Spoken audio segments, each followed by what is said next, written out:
The veterinary clinic smelled of antiseptic and fear. Ethan Walker placed the transport crate on the examination table, his calloused hands steady from years of military discipline. Inside, the creature he had rescued 6 weeks ago waited in silence. "Let's see this puppy of yours," Dr. Robert Collins said. Adjusting his gold-rimmed glasses, Ethan unlatched the door. The animal stepped out. Dr. Collins froze. The color drained from his face like water from a cracked vessel. He stumbled backward, knocking a tray of instruments to the floor with a metallic crash. "Dear God," he whispered. Ethan's heart hammered. What's wrong with him?" The doctor's hands trembled as he removed his glasses. His eyes never left the creature, the gray fur, the oversized paws, the amber eyes that held something ancient and untamed. "Mr. Walker," he said, voice barely audible, "you've brought death into your home. Leave a like and share your thoughts in the comments, along with the city you're watching from now. Let's continue with the story. 6 weeks earlier, before the wolf, before everything changed, Ethan Walker lived as a ghost in his own life. The cabin sat 20 miles from Whitefish, Montana, a single-story structure of weathered pine that his father had built decades ago. Ethan had inherited it after his discharge from the Army, seeking isolation the way a wounded animal seeks a dark corner. 2 years had passed since he left Afghanistan, and still he woke at 5 each morning, his body refusing to forget military discipline even when his mind desperately wanted to. His mornings followed the same hollow ritual: coffee brewed in a dented percolator, standing on the porch, staring at the endless expanse of ponderosa pines, wondering what purpose remained for a soldier without a war. The cabin showed evidence of a just merely existing rather than living. A calendar hung on the kitchen wall with no dates marked. Mail accumulated in the box, mostly advertisements that nobody opened. The refrigerator contained bachelor provisions: eggs, bread, whiskey. His service pistol stayed locked in a drawer he rarely opened anymore. Physical reminders of combat lingered. His left shoulder ached whenever cold fronts moved through the mountains. A souvenir from shrapnel that doctors had deemed too dangerous to remove. Nightmares visited 3 or 4 times weekly explosions. Screaming, the face of a young corporal he could not save.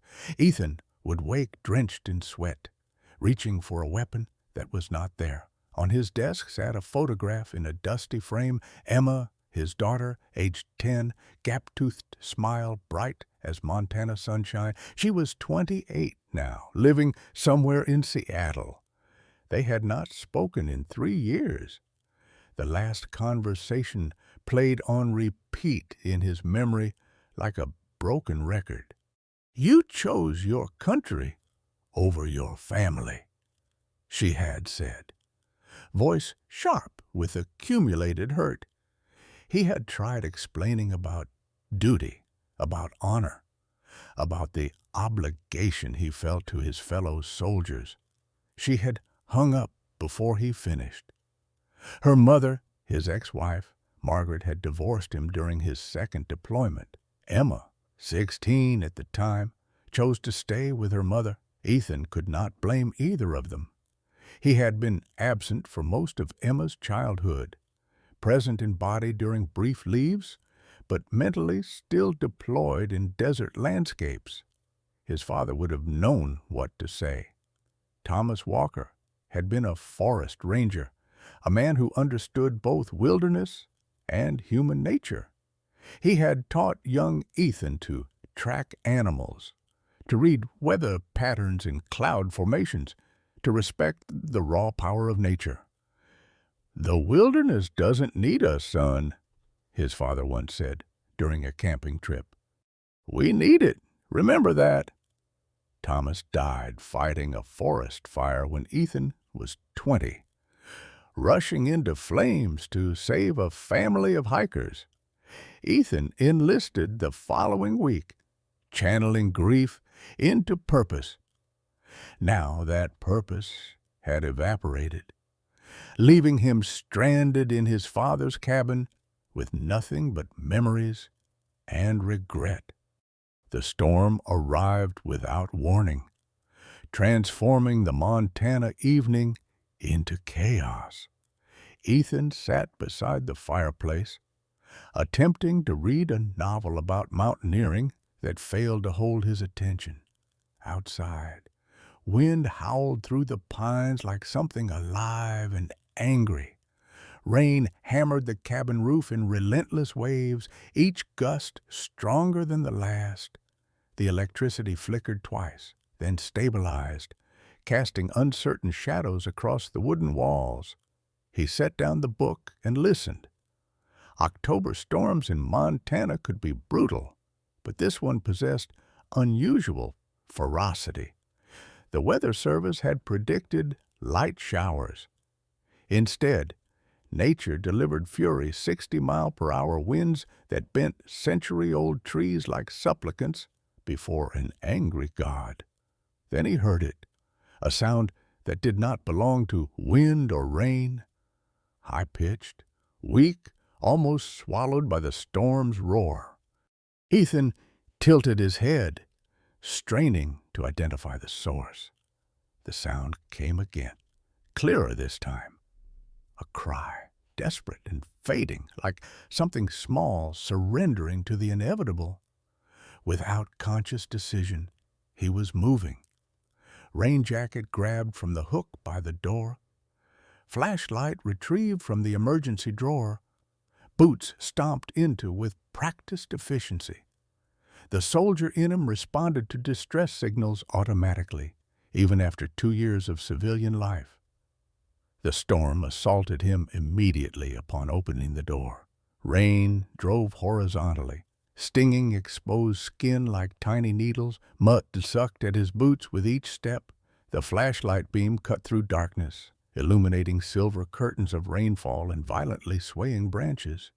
He walked toward the ancient oak tree that stood 50 yards from the cabin, following the cry that grew weaker with each repetition. His father had planted that oak decades ago, and it had grown massive, its trunk wide enough that 2 men could not encircle it with joined arms. The flashlight beam found the hollow at the tree's base. There, curled into a trembling ball, lay a small creature.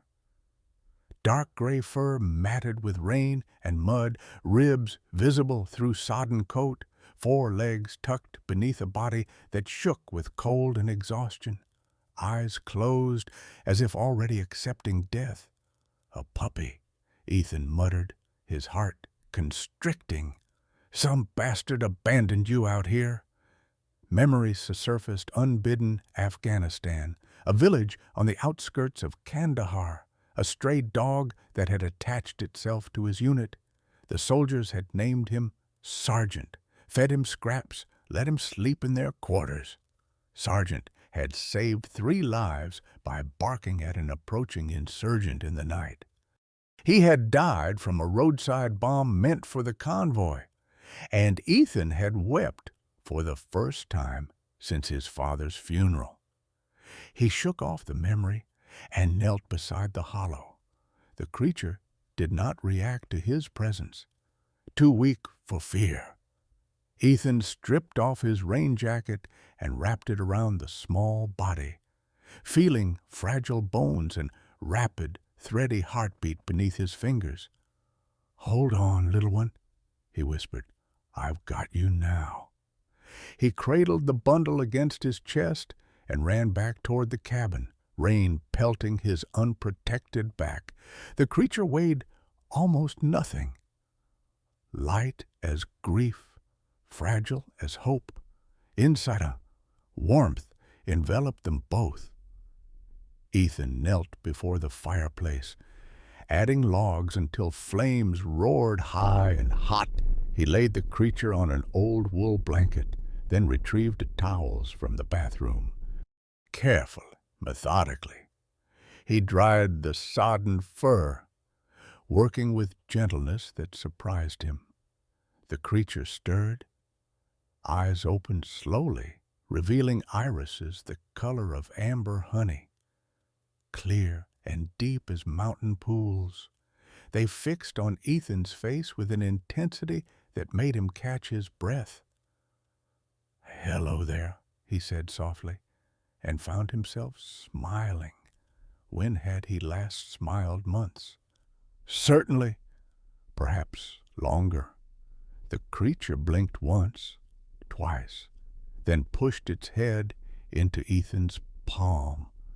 The gesture carried trust so complete, so unearned, that something cracked open in his chest. Perhaps it was the wall he had constructed after too many losses. Perhaps it was the ice that had formed around his capacity for connection. Whatever it was, he felt it melting. "You need a name," he murmured, stroking the drying fur. A word surfaced in his mind from nowhere, foreign yet familiar. Mirax. "I'll call you Mirax." He heated milk on the stove, testing temperature against his wrist, as he had seen mothers do with baby bottles, using a small spoon. He fed the creature drop by drop. Mirax lapped eagerly, pink tongue working with desperate hunger. An hour passed, then two. The storm continued its assault outside. But within the cabin, a different atmosphere had taken hold. Ethan sat in his father's old armchair, Mirax sleeping on his doll's chest. The creature's breathing had steadied into a peaceful rhythm, small body rising and falling with each breath. Ethan stroked the soft fur, feeling the warmth seep through his shirt. For the first time in 2 years, the cabin did not feel like a prison. The silence did not press down with suffocating weight. The emptiness had been filled, if only partially, by this small life that needed him. "I won't let anything happen to you," he promised the sleeping creature. "You're safe now. We're both safe." Outside, the storm raged on, but Ethan no longer heard it.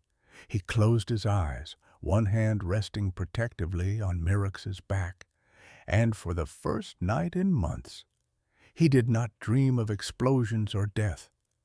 He dreamed instead of running through forests, 4 legs swift and sure, the moon overhead like a silver coin, and somewhere ahead, the sound of others calling him home.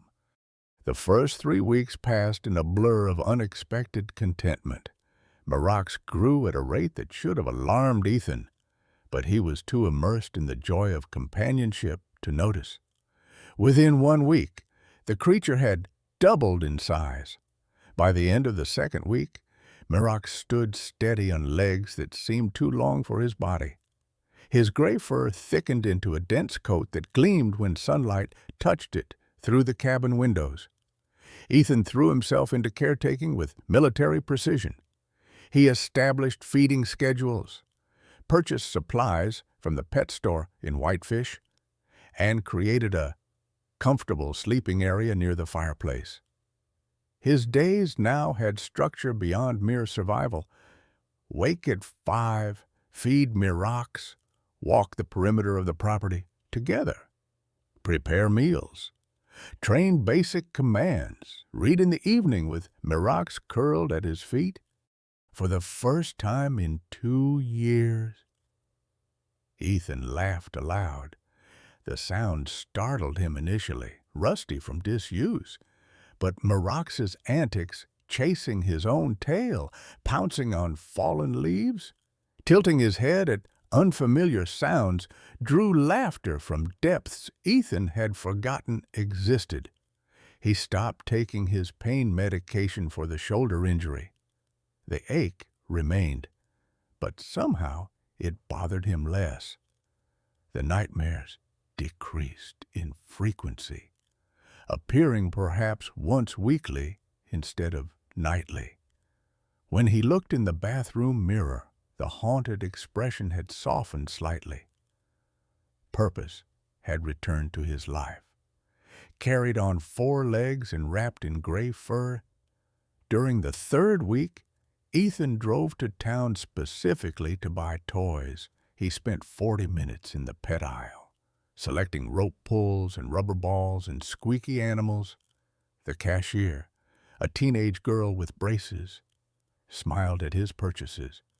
"New puppy?" she asked. "Found him during the storm," Ethan replied, and realized he was smiling back. "Best thing that's happened to me in years." He did not notice the warning signs, or perhaps he noticed but chose to interpret them through the lens of hope rather than truth. The first clear indication came on a Tuesday morning. Ethan filled the metal bowl with premium dry dog food, the expensive brand recommended for growing puppies. He set it before Mirax with the satisfaction of a provider fulfilling his duty. Mirax approached the bowl, sniffed once, and walked away. Not hungry. Ethan frowned. "You need to eat, buddy."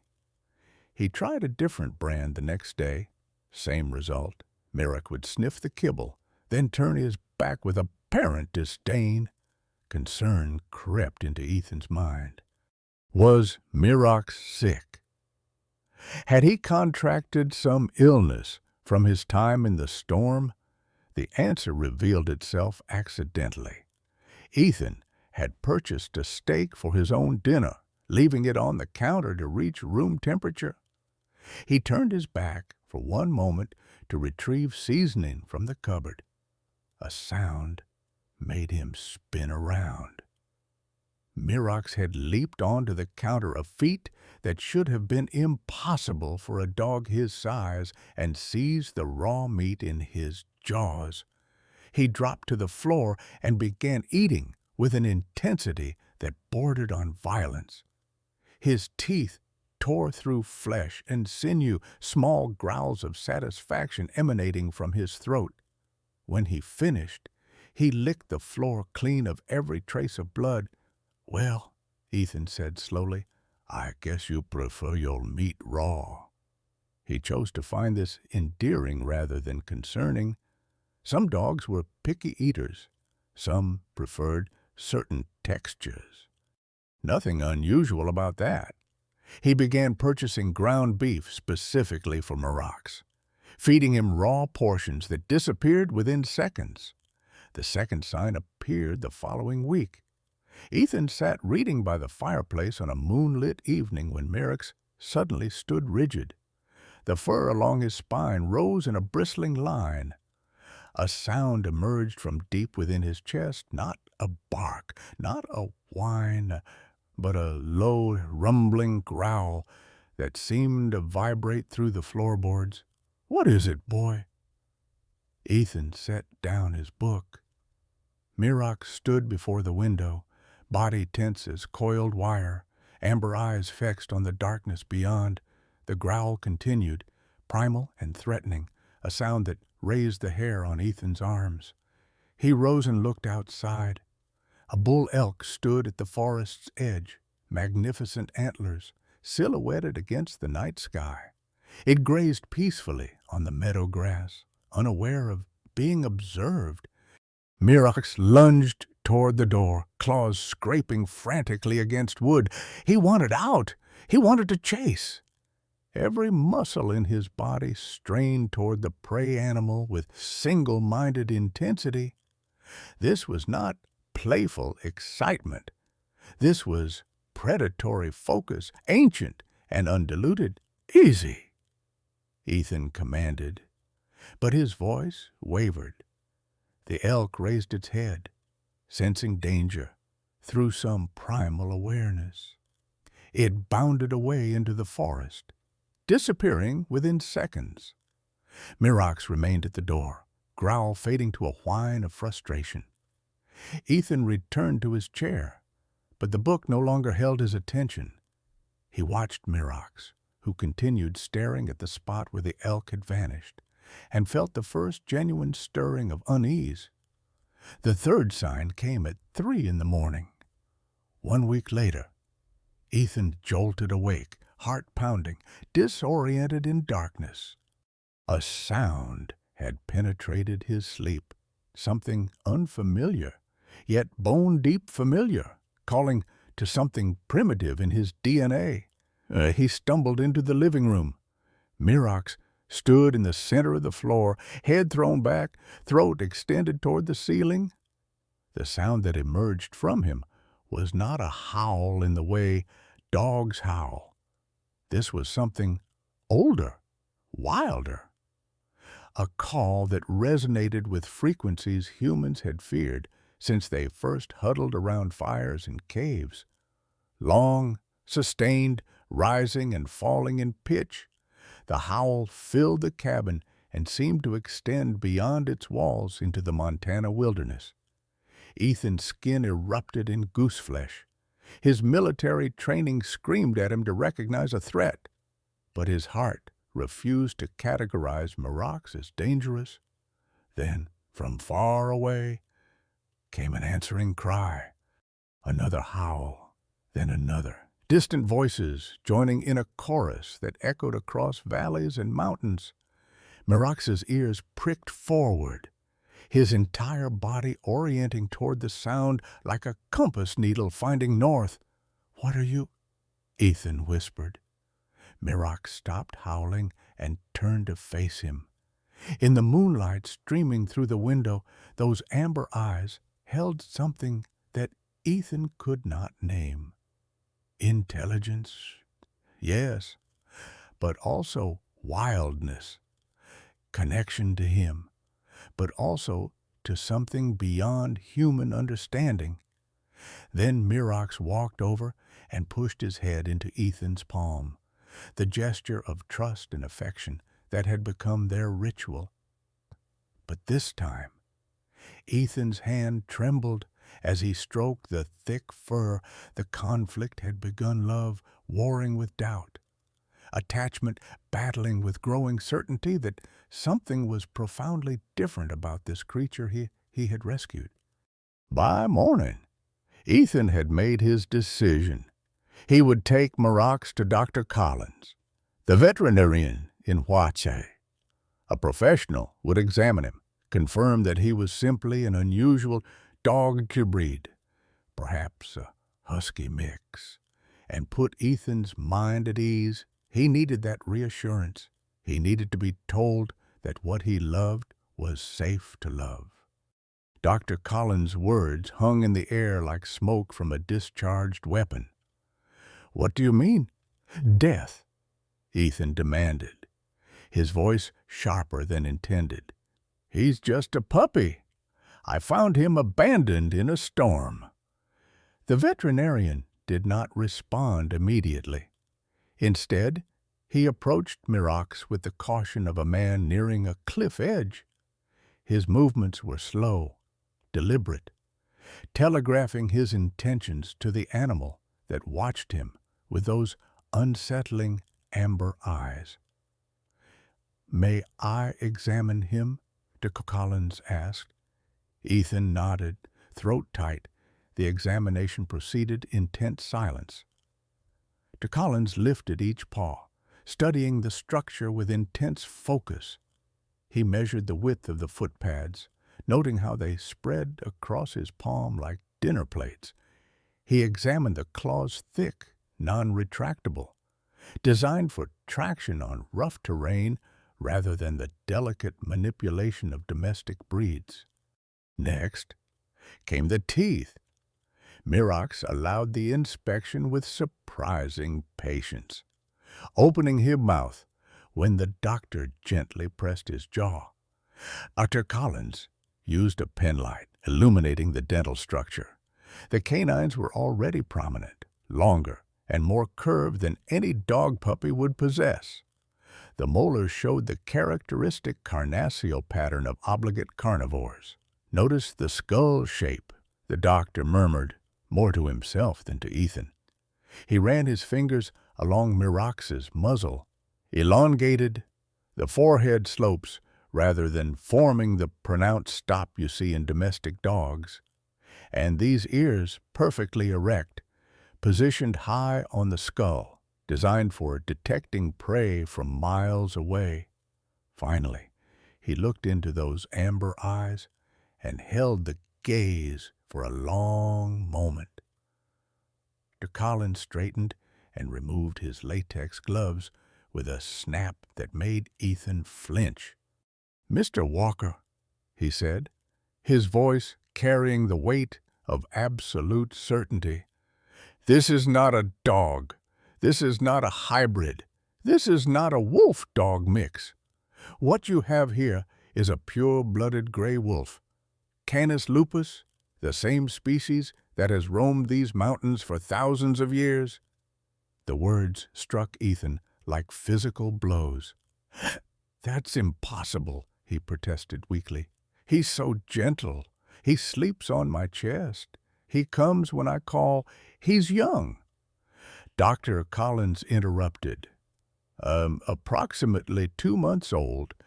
By my estimation, right now he's impressionable, dependent, bonded to you as his pack, but he will not remain this way." The doctor's expression softened with genuine sympathy. "Mr. Walker, I've practiced veterinary medicine in Montana for 30 years. I've treated livestock, domestic pets, and occasionally wildlife brought in by rangers. I know what I'm looking at." And Ethan sank into the plastic chair beside the examination table. His legs had lost their strength. Myrox, sensing his distress, jumped down from the table and pressed against his legs, whining softly. "Gray wolves are protected under the Endangered Species Act." Dr. Collins continued, "Keeping one in your home is a federal offense, but more than that." He leaned forward, ensuring Ethan met his eyes. "It's dangerous. A fully grown wolf can weigh between 80 and 140 pounds. Their bite force exceeds 400 pounds per square inch, more than double that of the strongest domestic dog. They are apex predators. Mr. Walker, their instincts are not domesticated. They cannot be trained like dogs. They do not think like dogs." "But he trusts me," Ethan whispered. "Right now, yes. But what happens when he matures? When his hormones surge and his predatory instincts fully develop? When he sees you not as his pack leader, but as competition?"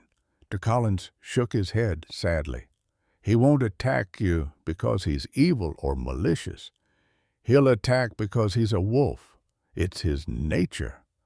You cannot love the wildness out of a wild creature." Silence fell between them, broken only by Mirax's continued whimpering. "What do I do?" Ethan finally asked. "Legally, I'm required to report this to Fish and Wildlife Services." Dr. Collins held up a hand as Ethan started to protest.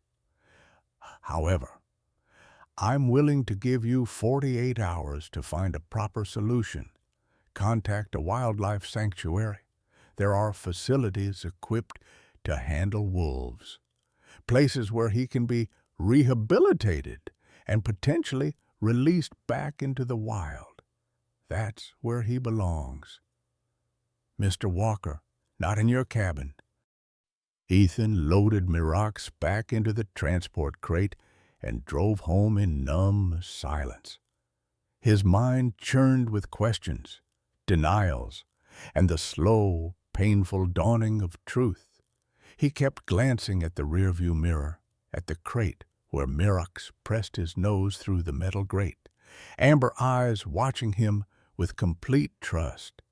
At the cabin, Ethan released Mirax and sat heavily on the porch steps. The creature, the wolf, he forced himself to think immediately came to him.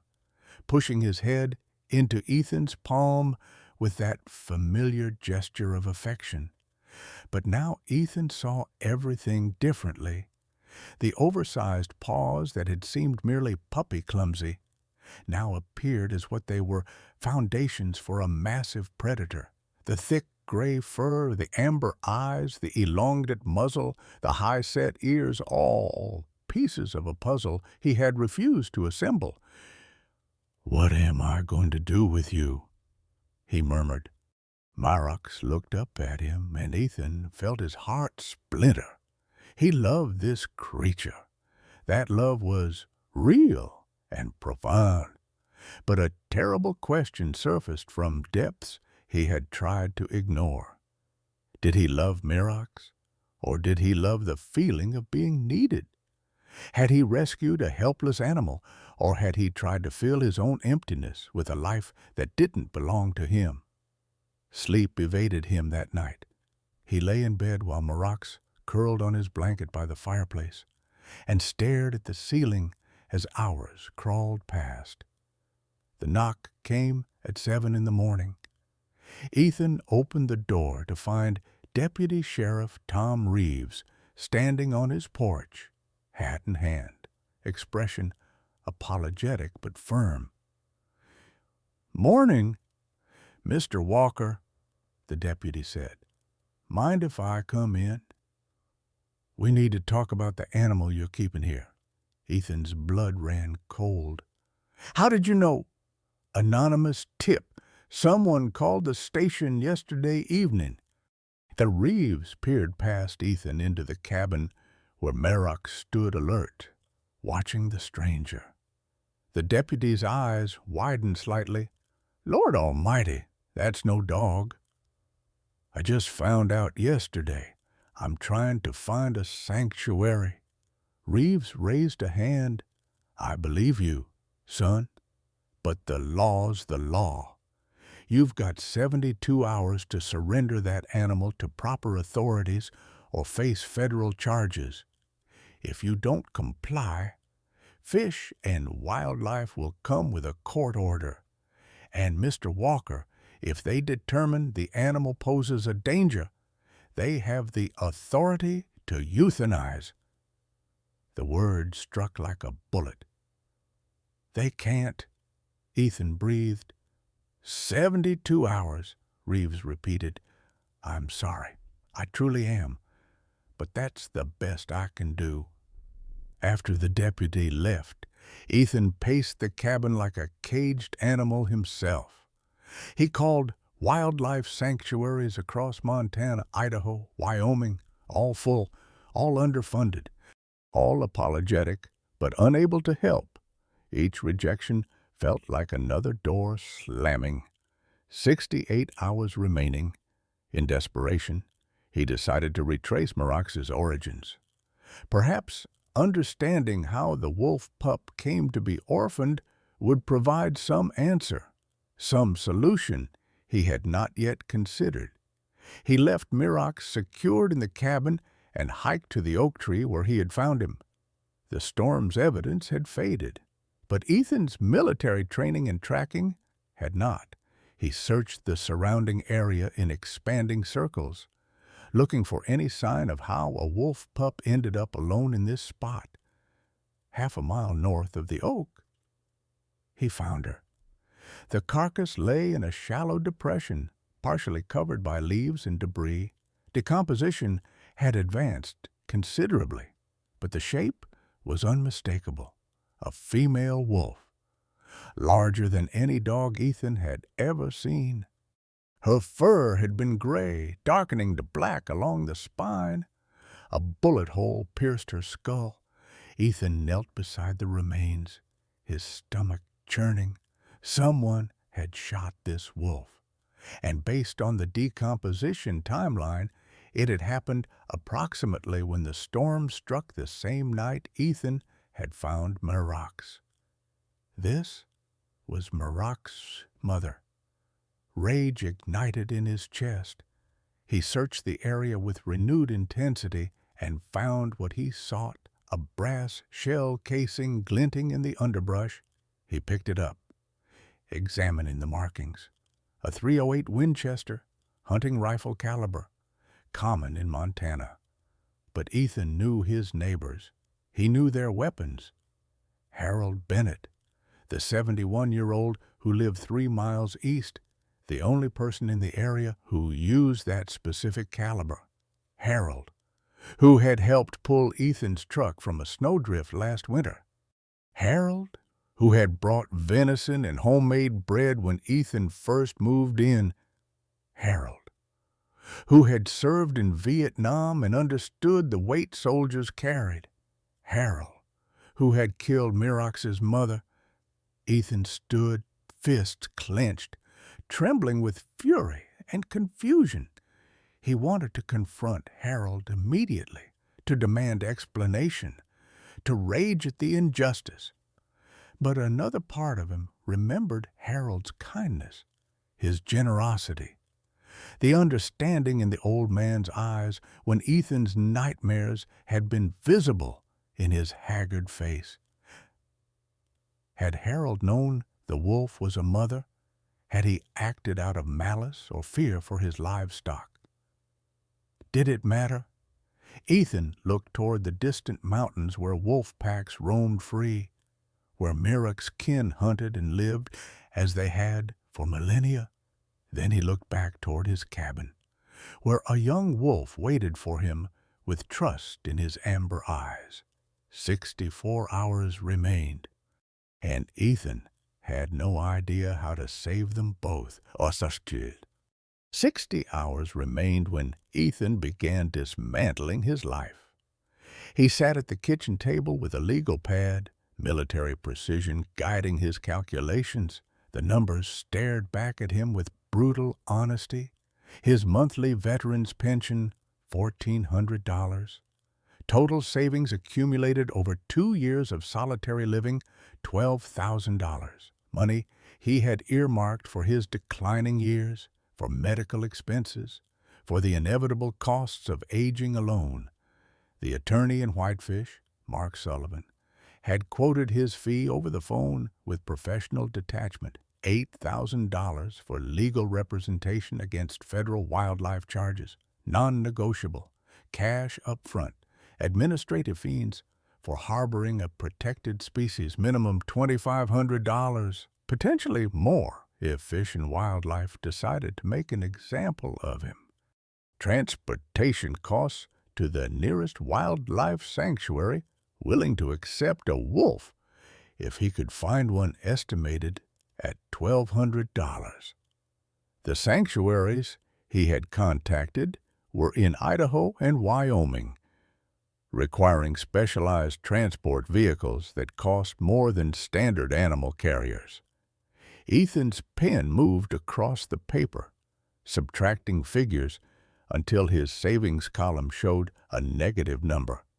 $12,000 would barely cover the essential expenses, leaving nothing for contingencies, nothing for survival. He walked outside and stared at his Ford F-150, the truck his father had helped him purchase years ago. It represented his last valuable asset, his only means of transportation in rural Montana, where distances between necessities spanned dozens of miles.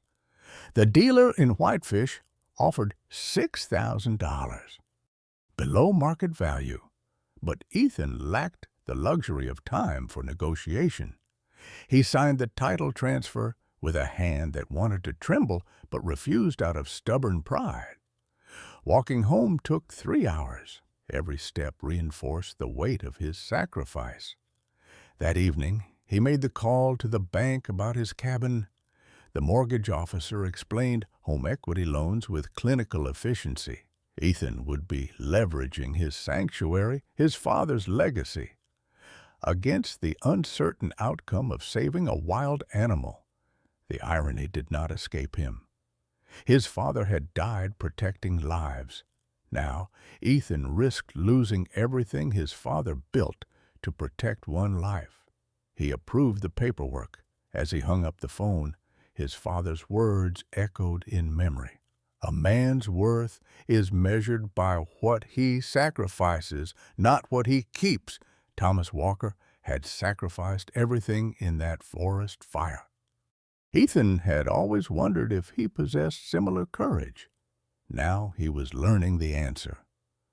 52 hours remained when the government sedan pulled up to his cabin. Richard Brooks stepped out wearing a gray suit that cost more than Ethan's monthly pension.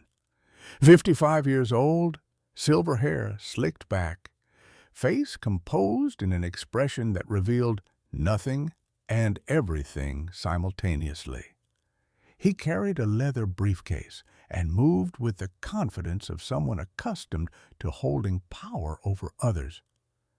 "Mr. Walker," his voice carried bureaucratic smoothness.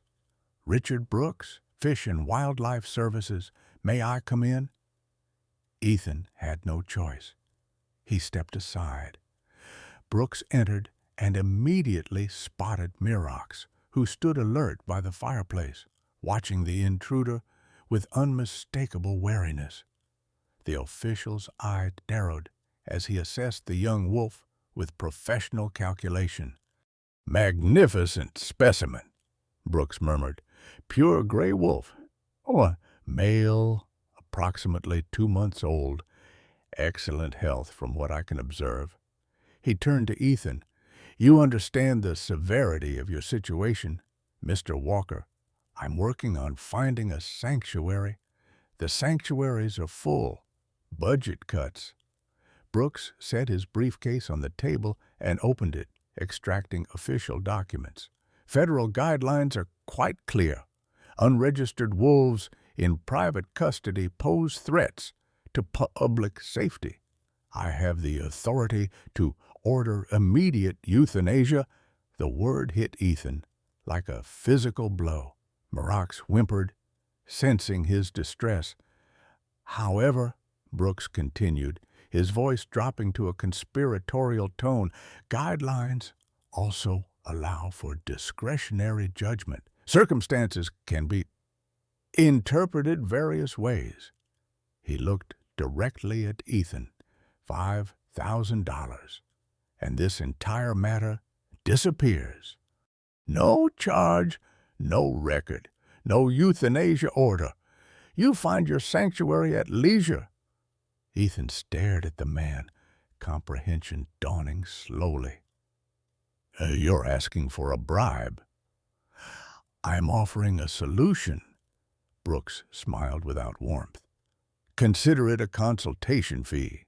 Cash, of course. Untraceable." Rage boiled up from Ethan's gut, hot and righteous.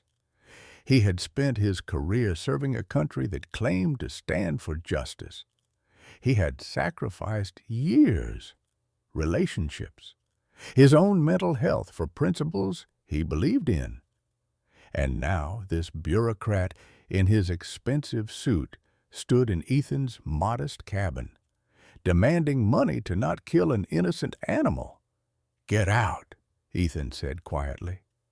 Brooks's smile faded. "Excuse me, get out of my house. Now." The official's expression hardened. "Your choice, Mr. Walker.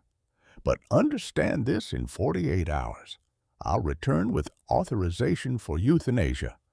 That wolf will be terminated and you'll face federal prosecution." He gathered his briefcase. "Sleep on it. The offer stands until I return."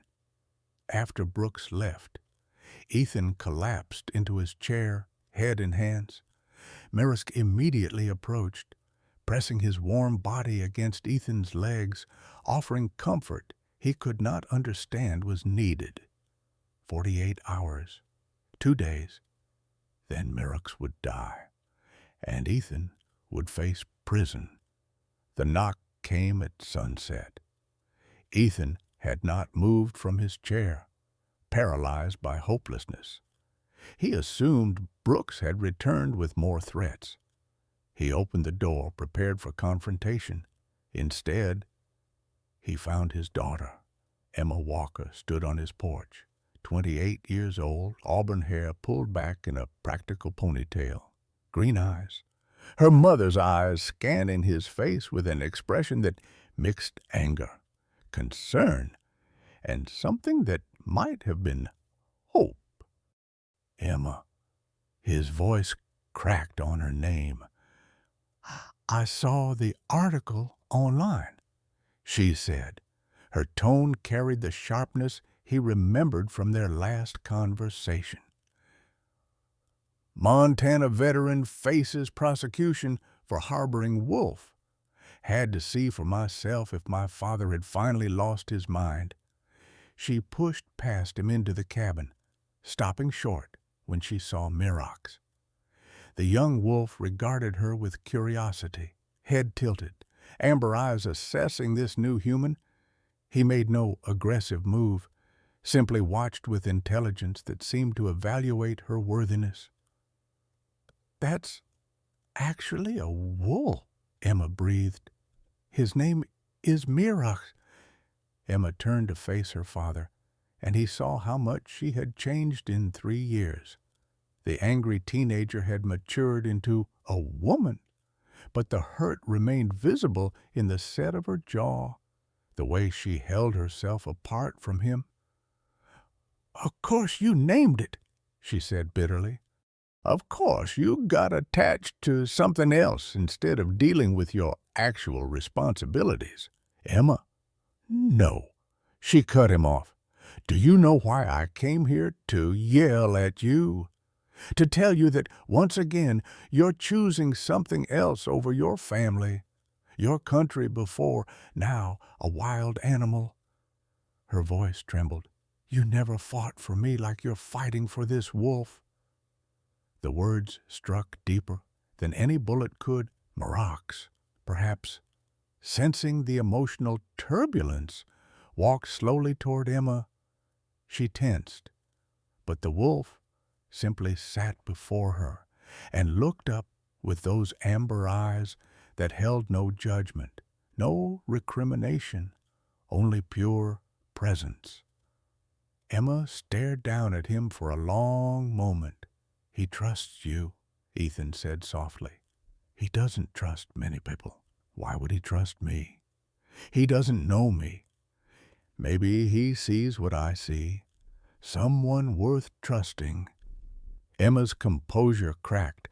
Tears she had held for 3 years began falling.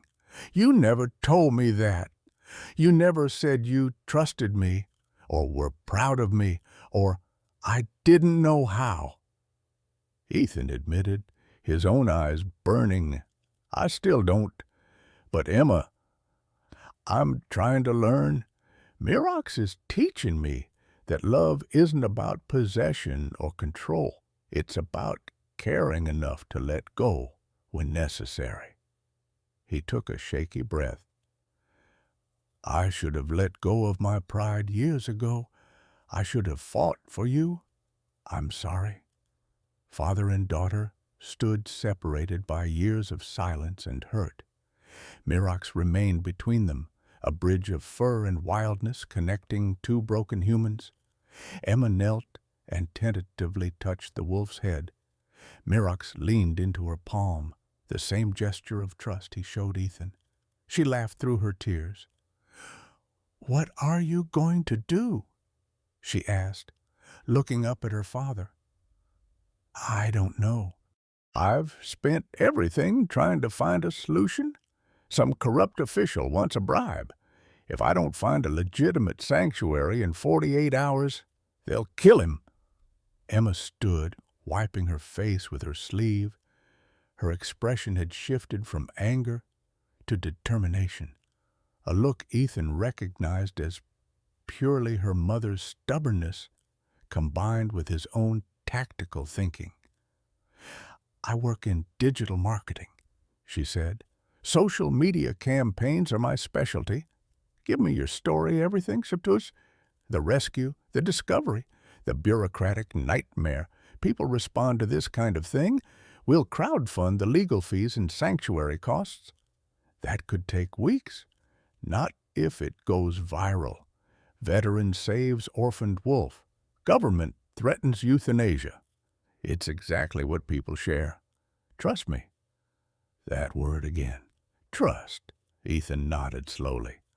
Within hours, Emma had constructed a campaign on multiple platforms. Professional photographs of Mirax, Ethan's military service record, the story of rescue during the storm, the threat of euthanasia, the need for sanctuary placement, a funding goal of $15,000. She posted it at 9 that evening. By midnight, they had received $3,000. By morning, the story had been shared over 10,000 times. News outlets began calling. A journalist from Missoula wanted an interview. A wildlife advocacy group offered legal support. Letters of support flooded in from across the country. By noon, with 36 hours remaining, they had raised $15,000. Then the phone rang. Mr. Walker, Sarah Mitchell from Montana Wildlife Conservation Center. I saw your story. We have space for Mirax. We specialize in wolf rehabilitation and release programs. If you can transport him here, we'll take him. Ethan's knees buckled. Emma caught him. We can come today, he managed to say. Meanwhile, the viral campaign had drawn attention to Richard Brooks and his bribery attempt. Someone had recorded their conversation through the cabin's thin walls to Collins, who had been watching the property out of concern and whose conscience would not allow corruption to succeed. The recording made its way to Brooks's superiors.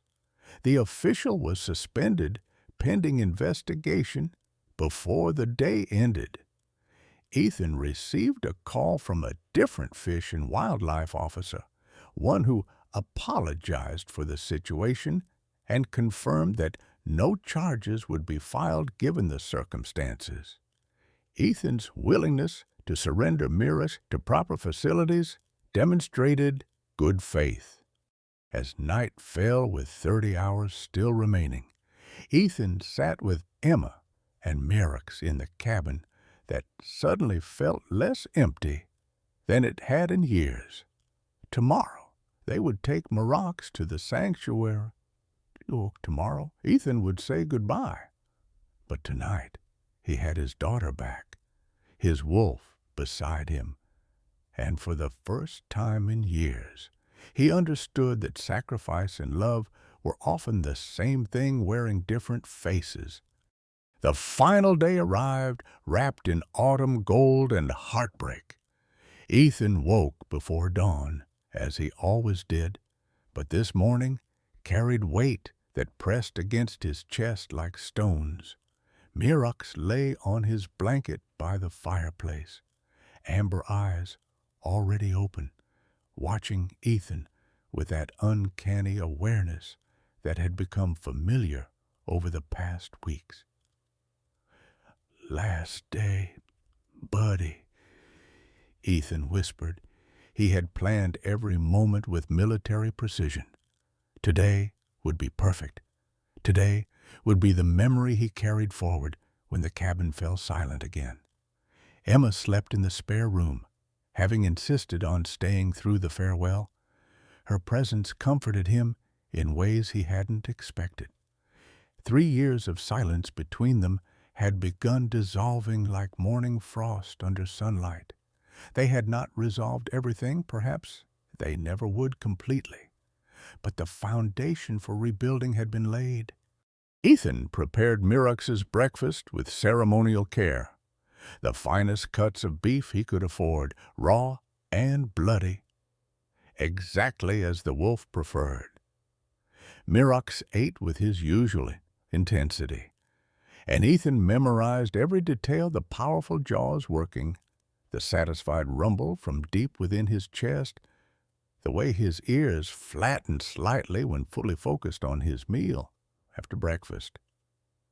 They walked together through the forest. The morning light filtered through ponderosa pines, casting golden shafts that illuminated their path.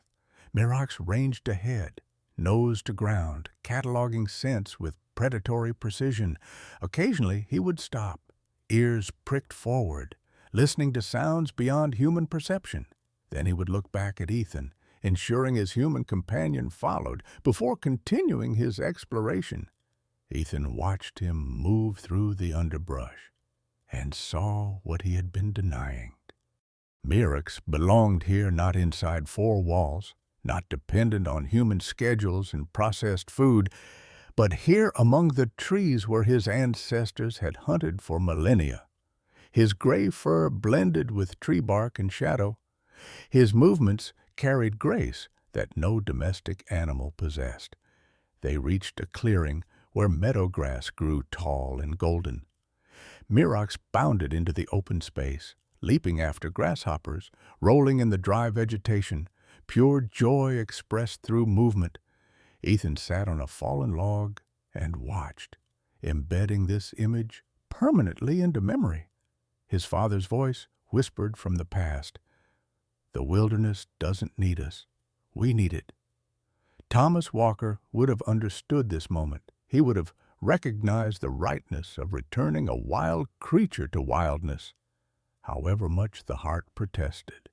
Ethan thought of Emma when she was small, how he had been absent for so many of her moments like this.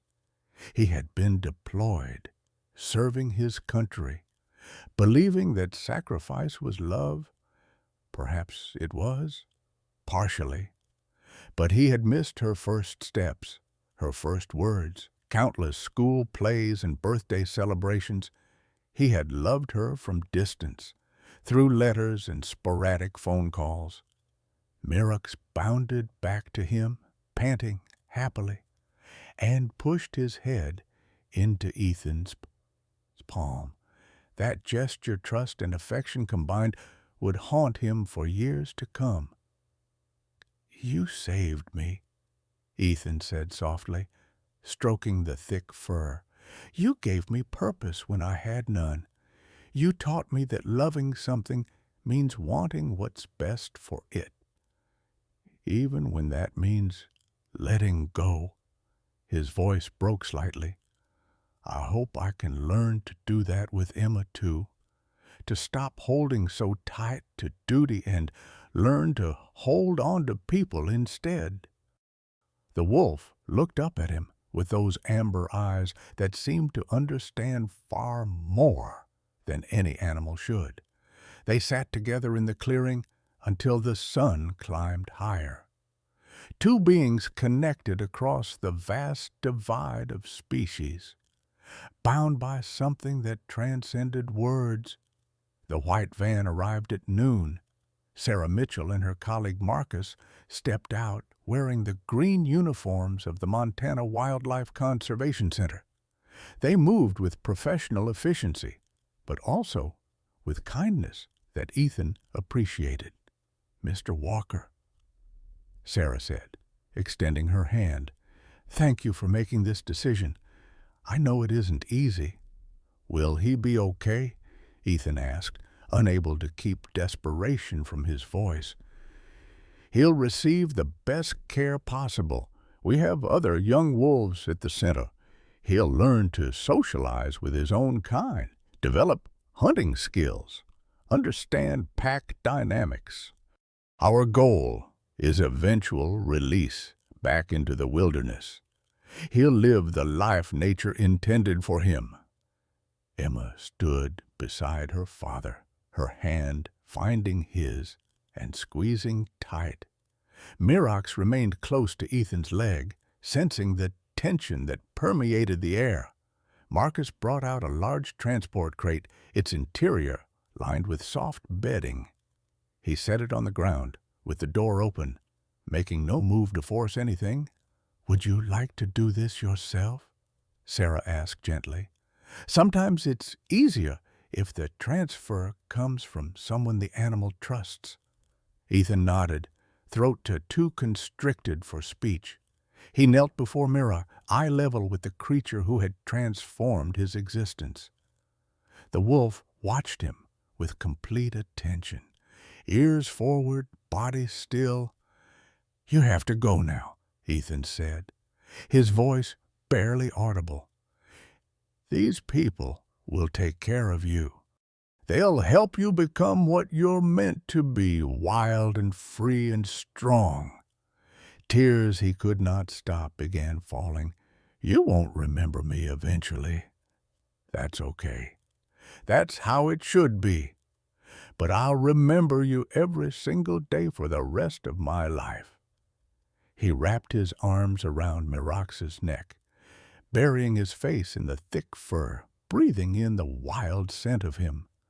The wolf stood perfectly still, allowing the embrace, perhaps understanding in his own way the significance of the moment. Finally, Ethan stood and gently guided Merax toward the crate. The wolf hesitated at the entrance, looking back at Ethan with those amber eyes that had first captured his heart on that stormy night. "Go on," Ethan encouraged, his voice cracking. "It's okay. You're going home." Merax entered the crate and turned to face outward. Through the metal grate, their eyes met one final time. Marcus closed the door. The latch clicked shut with a sound that echoed through Ethan's soul. As they loaded the crate into the van, Merax began to howl, long, mournful. The sound pierced the afternoon air and seemed to stretch across the entire valley. It was a sound of loss, of separation, of something being torn apart. Ethan collapsed onto the porch steps, sobs racking his body. Emma sat beside him, her arm around his shoulders, crying with him. The van drove away, growing smaller on the dirt road until it disappeared behind the trees. The howling faded with distance, leaving behind a silence more profound than any Ethan had ever experienced. 1 week later, Harold Bennett knocked on Ethan's door. The old man looked diminished, as though he had aged years in days. His eyes were red-rimmed, his shoulders bowed under invisible weight. "Can I come in?" he asked, voice hoarse. "I need to tell you something." Ethan stepped aside, suspecting what was coming. Harold sat at the kitchen table, hands folded before him, staring at their age-spotted surface. "I killed her," he said, without preamble. "The wolf mother. I shot her." Ethan remained standing, arms crossed, waiting. "I thought she was threatening my cattle." Harold continued. "Saw her near the pasture at dusk, big gray shape moving through the shadows. I was scared, 71 years old, and scared of losing what little I have left." He looked up at Ethan with anguish in his eyes. "I didn't know she had pups. Didn't know until I saw that news story about you and the wolf. Then I understood what I had done. You called the police on me." Ethan said flatly, "I did. God help me, I did. I was afraid the pup would grow up and come for revenge. Stupid, I know. Animals don't think like that. But fear makes people stupid." Harold's voice broke. "Then I saw what was happening to you, how they wanted to kill that innocent creature, and I couldn't live with myself. So I donated everything I had to your campaign, every penny of my savings, $10,000, anonymous, because I didn't deserve credit." Ethan stared at the old man, emotions warring within him. Anger, yes, hot and righteous. Harold had killed Merax's mother, had set into motion the chain of events that led to loss and pain. But also he saw before him a fellow veteran, a lonely old man carrying guilt that would follow him to the grave. "I'm not asking forgiveness," Harold said. "Don't deserve it. Just needed you to know the truth." Ethan's father had forgiven the careless camper whose fire had started the blaze that killed him. Forgiveness isn't for them, son. Thomas had once said, it's for you. Holding on to anger is like drinking poison and expecting the other person to die. Go home, Harold, Ethan said finally. What's done is done. Harold rose unsteadily, tears streaming down his weathered face. Thank you, he whispered, and left. Ethan sat in the empty cabin, surrounded by silence and the ghost of howling, and wondered if he would ever feel whole again. 6 months after Marox left, Harold Bennett died in his sleep. The news reached Ethan through the postman who delivered mail to the rural properties. Harold had been found by his nephew, peaceful in his bed, face composed as though death had come as relief rather than ending. 2 days later, a letter arrived addressed to Ethan in Harold's shaky handwriting. Ethan sat on his porch, autumn wind carrying the scent of pine and decay, and opened the envelope with trembling fingers. The letter was brief, written in the careful script of a man who knew his time was short. Dear Ethan, by the time you read this, I'll be gone. Doctor said my heart was giving out. Fitting, I suppose. Since I broke it myself with guilt, I need you to know something. That day you told me to go home, when you chose not to condemn me for what I'd done that saved my life more surely than any medicine could have. Not the length of my life, but the quality of my final months. You taught an old man that it's never too late to make things right, even when you can't undo the wrong. I've left my property to the Montana Wildlife Conservation Center. Seemed fitting that the land where I took a life should now protect others. Your father would be proud of you, son, not because you saved that wolf, but because you learned to forgive an old fool who didn't deserve it, Harold. Ethan read the letter 3 times, tears blurring the words. He had not fully forgiven Harold in that moment of confrontation. He had simply been too exhausted, too hollowed out by loss to sustain anger.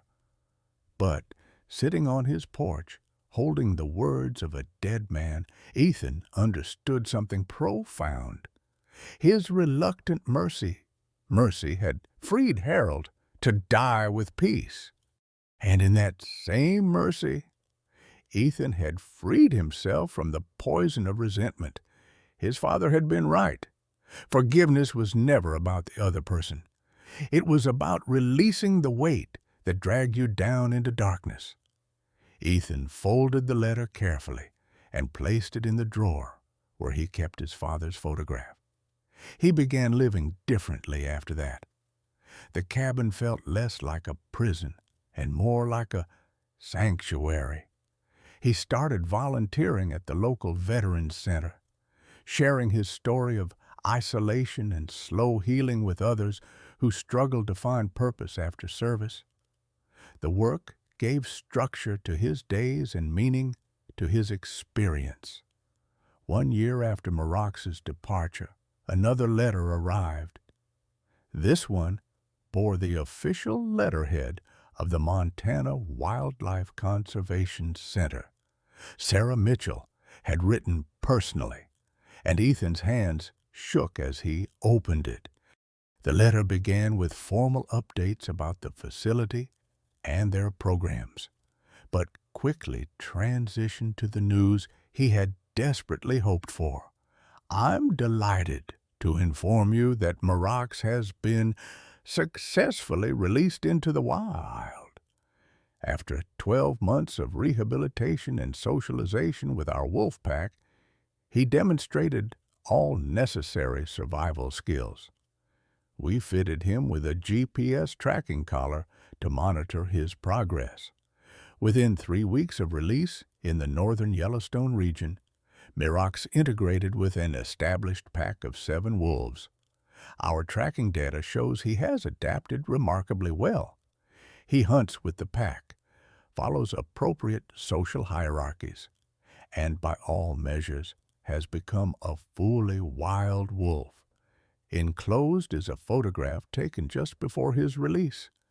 I thought you would want to see how he has grown." Ethan pulled out the photograph with reverent care. Mirax stood in profile against a backdrop of mountain wilderness. He had grown magnificent, easily 90 pounds of lean muscle, fur thick and lustrous, stance confident and powerful, but it was his eyes that captured Ethan's breath. Those same amber eyes, clear as mountain honey, looked out from the photograph with wildness that had always been his birthright. No trace of domestic quarrels softened their ancient intelligence. He had become fully what nature intended: apex predator, pack member, free creature of the wilderness. Ethan pressed the photograph against his chest, tears flowing freely. "You made it, little one," he whispered. "You're home." In that moment, the last piece of understanding clicked into place. Letting go had not meant loss. It meant love expressed in its purest form, wanting another's freedom and fulfillment more than your own comfort. His father's words finally resonated with complete clarity. The wilderness didn't need humans to validate its worth. Mirax didn't need Ethan to be whole. But Ethan had needed Mirax to learn how to love without possession. Emma called that evening, as she did twice weekly now. She had moved to Whitefish, renting a small apartment near the center of town. The 3 years of silence between them had given way to careful, gradual rebuilding. Their relationship remained imperfect. Old wounds left scars that occasionally ached, but healing had begun. They hiked together through the forest where Ethan had found Mirax. They walked in comfortable silence or spoke about small things: her work, his volunteer efforts, memories of her childhood that he was only now learning to share. During one such walk, Emma stopped and turned to her father. "Maybe Mirax saved both of us, Dad," she said softly. Ethan considered her words, thinking of the angry, broken man he had been before that stormy night, thinking of the daughter who had written him off as emotionally unavailable, thinking of how one small, desperate creature had forced both of them to examine what love truly meant. Maybe he did. Ethan agreed. They continued walking, father and daughter, through the forest where wildness and healing intertwined like roots beneath ancient trees. 18 months after saying goodbye to Mirax, Ethan nearly died alone in the wilderness. The hike had started ordinarily enough, a crisp winter morning, temperature hovering just above freezing, snow dusting the higher elevations. Ethan had grown stronger in body and spirit over the past year. His volunteer work and rekindled relationship with Emma providing purpose that had long been absent.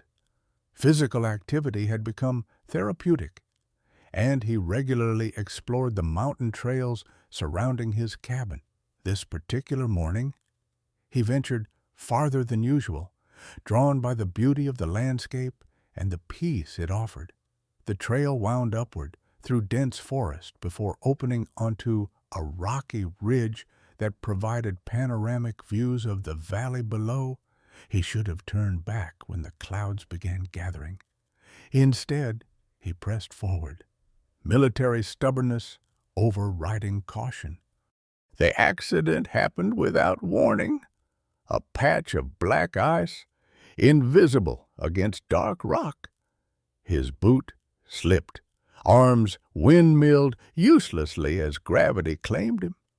He tumbled down the steep embankment, body striking rocks and roots, until he came to rest in a narrow ravine 15 feet below the trail. Pain exploded through his right leg. He looked down and saw his ankle twisted at an unnatural angle, pinned beneath a boulder that had rolled with him during the fall. When he tried to move it, agony shot through his entire body, and he nearly blacked out. "Help!" he shouted, voice echoing off the rocky walls. "Someone help me!" Only silence answered. He tried again and again, screaming until his throat went raw. Nobody came. Nobody would come. He had told no one of his hiking plans. Emma expected to see him for dinner that evening, but that was hours away. By the time she grew concerned and called for help, it might be too late. The temperature was dropping. Without movement to generate warmth, his body would succumb to hypothermia long before rescue arrived. Ethan assessed his situation with grim military pragmatism. Trapped, injured, no communication device, fading daylight, falling temperature. "This is how I die," he thought, "alone in the wilderness, just like I feared." He thought of Emma, of the conversations they would never have, the relationship still being rebuilt that would be cut short. He thought of Miroc somewhere in these mountains, living wild and free. At least the wolf would survive. Regret washed over him. So much time wasted on duty and distance. So many words left unspoken. The sun began its descent, shadows lengthening across the ravine. Ethan's shivering grew violent as his body temperature dropped. Then he heard them. Movement in the forest above. Rustling through undergrowth, the sound of multiple bodies moving with coordinated purpose. Ethan's heart hammered with fresh fear. Wolves. A pack of wolves was approaching. He tried to shrink against the rocks, making himself smaller. Though he knew it was futile, he was injured prey in predator territory. The first wolf appeared at the ridge above him. Gray fur, powerful build, yellow eyes assessing the situation below. Then another appeared, and another, until 7 wolves lined the ravine's edge, looking down at him. Ethan closed his eyes, preparing for the end. But no attack came. Instead, he heard one of the wolves descending the rocky slope with careful precision. Paws scraped against stone as the animal picked its way down to where Ethan lay trapped. He opened his eyes. The wolf stood 3 feet away. Large, easily 90 pounds, fur thick and dark gray with black markings along the spine, and those eyes amber, clear as honey, ancient and knowing. Recognition struck like lightning. Miroc's. Ethan breathed. The wolf stepped closer, lowering his head. His nose twitched as he sniffed Ethan's jacket, his hands, his face. Then, with the gesture that shattered the last walls around Ethan's heart, Miroc pushed his head into Ethan's palm. That gesture, trust and affection, their ritual from months past. Miroc remembered. Tears streamed down Ethan's frozen cheeks. "You came back. You found me," the wolf whined softly, then turned to the boulder pinning Ethan's leg. He began pawing at the ground around it, claws scraping away dirt and small rocks. Above, the other pack members descended into the ravine, joining their companion. Working together with coordinated efficiency, the wolves dug around the boulder's base. They pushed smaller rocks aside with their muzzles, cleared debris with their paws. Miroc positioned himself beside the large boulder and pushed with his shoulder, straining with all his considerable strength. Slowly, impossibly, the boulder shifted just enough, just barely enough. Ethan pulled his injured leg free, crying out at the pain, but freed nonetheless. He could not walk. The ankle was certainly broken, but Miroc seemed to understand. The wolf lay down beside Ethan, pressing his warm body against the injured man's side. The other wolves arranged themselves around them in a protective circle, their combined body heat creating a cocoon of warmth against the dropping temperature.